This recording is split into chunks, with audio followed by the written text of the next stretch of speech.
ꯍꯥꯏꯕꯀꯣ ꯏꯟꯖꯥꯡꯁꯦ ꯁꯤꯁꯦ ꯃꯕꯨꯛꯇ ꯗꯥꯏꯖꯦꯁ ꯑꯣꯏꯗꯕꯗꯣ ꯐꯅ ꯆꯥꯊꯣꯛꯈ꯭ꯔꯦ ꯑꯗꯨꯒ ꯑꯩ ꯍꯧꯖꯤꯛ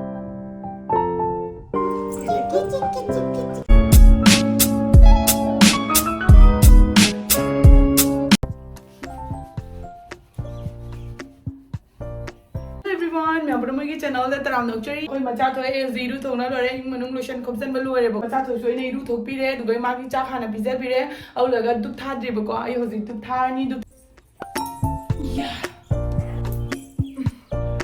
ꯊꯥꯔꯒꯦ ꯑꯩꯒꯤ ꯁꯦꯠꯇꯨ ꯃꯊꯛꯇ ꯂꯩꯔꯦꯕꯀꯣ ꯂꯥꯏꯁꯦ ꯁꯤ ꯆꯥꯏꯕꯅꯤ ꯌꯦꯡꯍꯟꯅꯤꯡꯗꯦ ꯑꯗꯨꯒ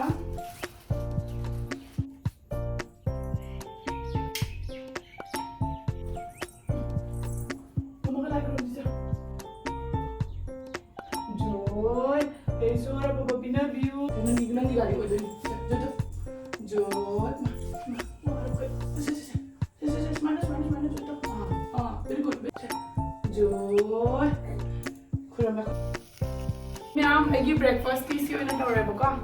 Aduga, Siga, Hatchelaga.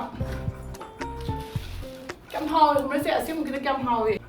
Siga in a chare, the Gamachato in a Chavasigamuna Jing Jing the lazy at the Gangaitana in Omachato the Mo, Karamu Injan Bire, Duga, Imai Chapa, Chatoya, Dulaga Shale, Adulaga Barogi, China Mutonga, I did some tongue in a torreboka, Serak Tugamu, Gamu, Samulai, and a Chentoga Jingre, the Goki Jungi He, Manakta Lakle, remember Kakinada, or Kuki Pambise, and Nobamana Hori, because to Namacha Laini, Sisakana.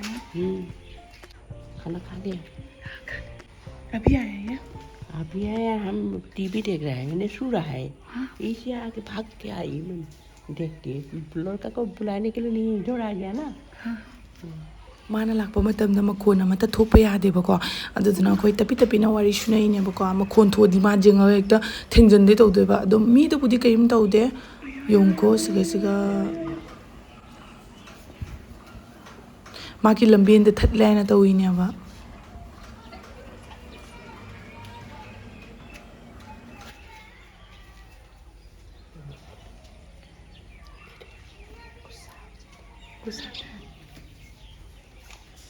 मजा आ रहा है ना ओ है तो सुवाली है बोले लड़की है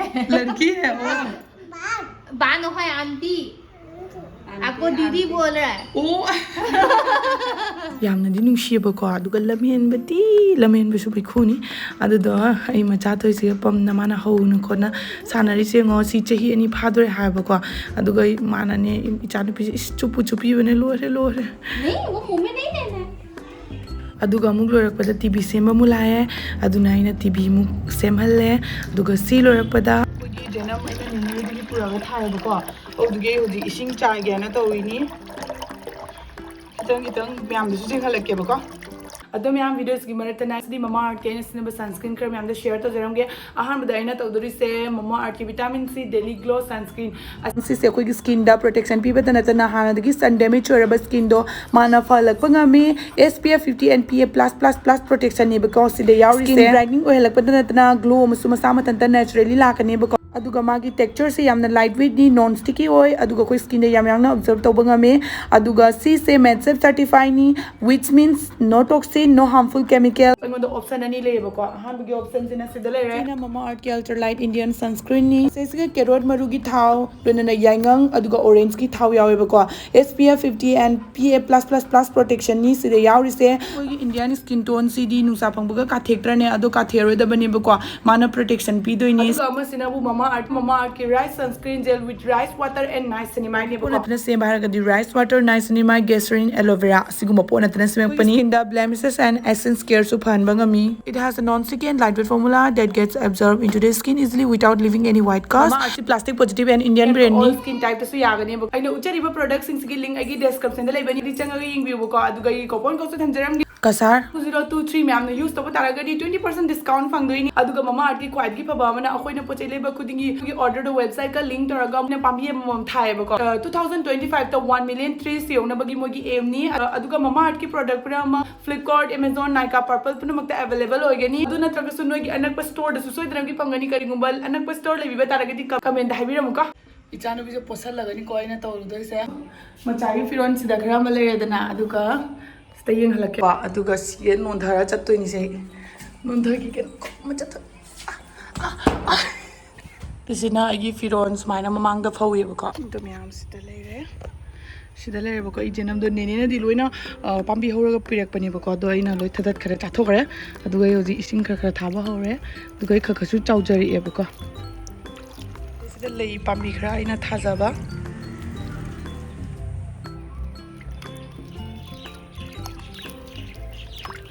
ꯆꯥꯊꯣꯏꯗ ꯑꯃꯨꯛ ꯄꯥꯏꯍꯜꯂꯦ ꯑꯗꯨꯒ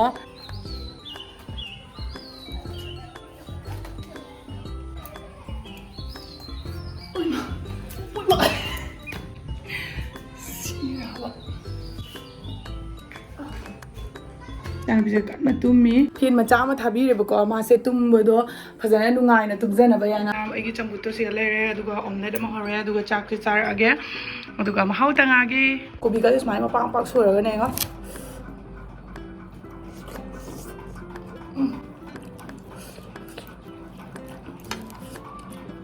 ꯑꯗꯨ ꯃꯌꯥꯝ ꯑꯩ ꯍꯤꯟꯖꯥꯡ ꯅꯥꯄꯤꯁꯨ ꯂꯩꯔꯝꯗ꯭ꯔꯦ ꯑꯗꯨꯗꯨꯅ ꯍꯤꯟꯖꯥꯡ ꯅꯥꯄꯤꯁꯨ ꯂꯩꯕ ꯆꯠꯂꯨꯒꯦ ꯀꯩꯒꯤꯅꯣ ꯍꯥꯏꯕꯗ ꯁ꯭ꯋꯥꯏꯁꯤꯒ ꯃꯣꯏ ꯀ꯭ꯋꯥꯔꯇꯔ ꯃꯅꯨꯡꯗ ꯑꯗꯨꯝ ꯑꯩꯈꯣꯏꯒꯤ ꯀ꯭ꯋꯥꯔꯇꯔꯒꯤ ꯖꯨꯝ ꯑꯩꯈꯣꯏꯅ ꯂꯩꯕꯁꯦ ꯁꯨꯃꯥꯏꯅ ꯁꯤꯒꯨꯝꯕ ꯖꯨꯝ ꯑꯃꯗ ꯄꯣꯠ ꯆꯩ ꯌꯣꯜꯂꯦ ꯍꯥꯏꯕꯀꯣ ꯑꯗꯣ ꯑꯩ ꯑꯃꯐꯥꯎ ꯆꯠꯇ꯭ꯔꯤ ꯐꯥꯔꯁ ꯇꯥꯏꯝꯅꯤ ꯑꯗꯨꯒ ꯆꯠꯂꯒ ꯍꯤꯟꯖꯥꯡ ꯅꯥꯄꯤ ꯂꯧꯔꯨꯒꯦ ꯑꯗꯨꯒ ꯚꯤꯗꯤꯑꯣ ꯌꯥꯔꯒꯗꯤ ꯅꯝꯃꯛꯀꯦꯕꯀꯣ ꯁꯣ ꯍꯧꯖꯤꯛ ꯂꯣꯏꯁꯟ ꯂꯣꯏꯔꯦ ꯑꯩꯈꯣꯏ ꯊꯣꯛꯑꯅꯦꯕꯀꯣ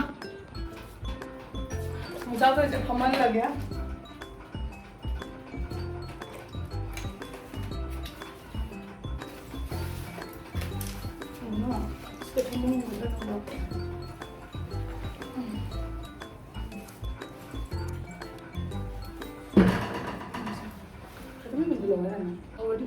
चप्पल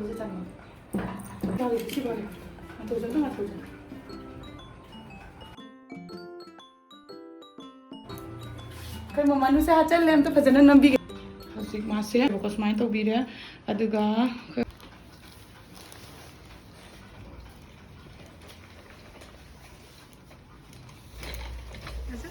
मी मयाम अमसु पार्क द सानरजे ह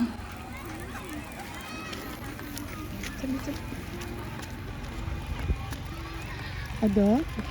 अखोगी थंगनबा इंगांगदना मा इंबी गाने इलेबको मचा थोइबीसे खो हजिक मोर हाइदी संडागी दुम इवनिंग वर्किंग थोगले इनी सिगैसिगा आइसु कना माइ मनिंग दंगलन चलिन मचा थोबी तुनिंगबनिया नुंगाइब्रने थोबी इसको बहुत मजा आ रहा है देखो ओए मचा तो लेको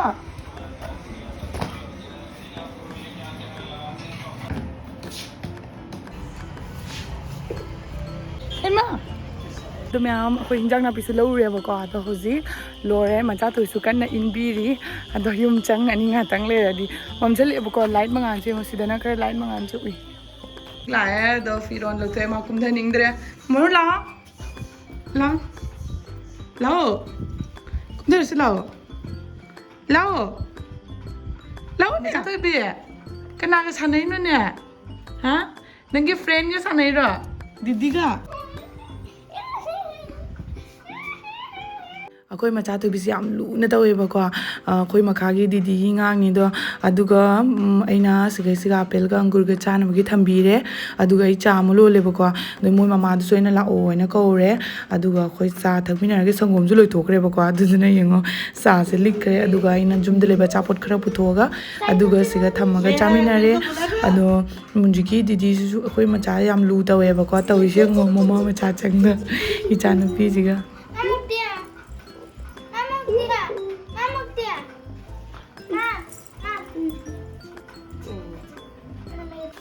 मचाते नंग चले बने बाय बाय तगरो माना निसिमनगिदना इ चानबीसे दम पम लेरेबको पुना चत्तगी तविसे म्याम दीदी होय लामबदो मोय चटखरेबको अदुगा हौजिग अइ मचा थोइबिसे कन्ना सिगा सानारेबको माने सारे कपिबदुगा अइना साउनिंगना अइगी लेरिबा क्रीम मयाम से लोय पुथोगा मांगोंदो पीरे अदुगा मा कन्ना होतना साना लेरे अदुगा अइ हौजिग चा थाबगी colic सिंगदो फेंगदोरनी अदुगा Moyna ngasi nungdangi hinjangdo pirage haibako mogi nga thongani haiduna moy oina pirage haido aina होय ना हारे मोयना पिरानी हामिना कहिना द मोगी हिंजांग दो ngasi ट्राई तौथोरागे अदुगा म्याम दसु लागे अना हिंजांग पिरि दु कहि हिंजांग नखोंदि हाबको हिंजांग जे सिसे मबुक्ता डाइजेस्ट ओइदबदो फना बइनि हाबा सिना nga मथिंगोबुनि nga मथिंगोबुसगन जिउने ꯆꯥꯛꯀ ꯖꯥꯎꯖꯨꯡꯅꯦ ꯆꯥꯛ ꯖꯥꯎꯅ ꯆꯦꯡ ꯖꯥꯎꯅ ꯉꯧꯔꯤꯕ ꯃꯥꯏꯁꯦ ꯀꯩꯅꯣ ꯈꯪꯗꯦ ꯑꯗꯨꯒ ꯉꯥ ꯃꯇꯨꯝ ꯑꯃꯒ ꯑꯗꯨꯗꯒꯤ ꯃꯣꯔꯣꯛ ꯑꯃꯒ ꯍꯥꯏ ꯆꯥꯛꯁꯨ ꯄꯤꯔꯛꯀꯦꯅ ꯍꯥꯏꯕ ꯆꯥꯛꯁꯨ ꯄꯤꯔꯛꯀꯦ ꯍꯥꯏꯕꯀꯣ ꯑꯩꯅ ꯆꯥꯛ ꯄꯤꯔꯛꯀꯅꯨ ꯑꯩ ꯆꯥꯛ ꯂꯩꯌꯦꯅ ꯁꯤꯗ ꯂꯩꯔꯦ ꯍꯤꯟꯖꯥꯡꯁꯦ ꯃꯅꯝ ꯀꯥꯗꯤ ꯑꯗꯨꯝ ꯅꯨꯡꯁꯤꯗꯣꯏꯁꯨꯅꯦ ꯀꯩꯅꯣ ꯄꯀꯣꯔꯥ ꯊꯣꯡꯕꯩ ꯃꯅꯝꯗꯣ ꯑꯗꯨꯗ ꯅꯝꯃꯦꯕꯀꯣ ꯑꯗꯨꯒ ꯁꯤꯗ ꯂꯩꯔꯦ ꯁꯤꯁꯤꯡꯁꯦ ꯑꯩ ꯆꯥꯔꯛꯀꯦ ꯃꯆꯥ ꯊꯣꯏꯁꯤꯒ ꯇꯨꯝꯍꯜꯂꯦꯕꯀꯣ ꯑꯩꯅ ꯂꯩꯌꯦꯕꯀꯣ ꯀꯤꯖꯕꯅ ꯁꯤꯗꯣꯔꯦ ꯀꯤꯖꯕꯅ ꯁꯤꯗꯣꯔꯦ ꯃꯥꯏ ꯇꯦꯁ ꯄꯇꯥ ꯃꯅꯝꯅ ꯀꯩꯅꯣ ꯃꯅꯝ ꯑꯃ ꯅꯝꯃꯤ ꯃꯅꯝ ꯅꯝꯃꯤ ꯌꯥꯝ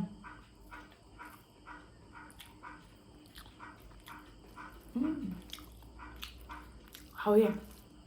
하오예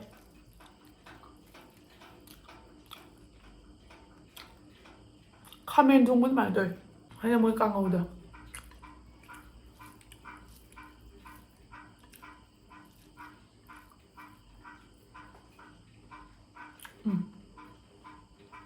꼬마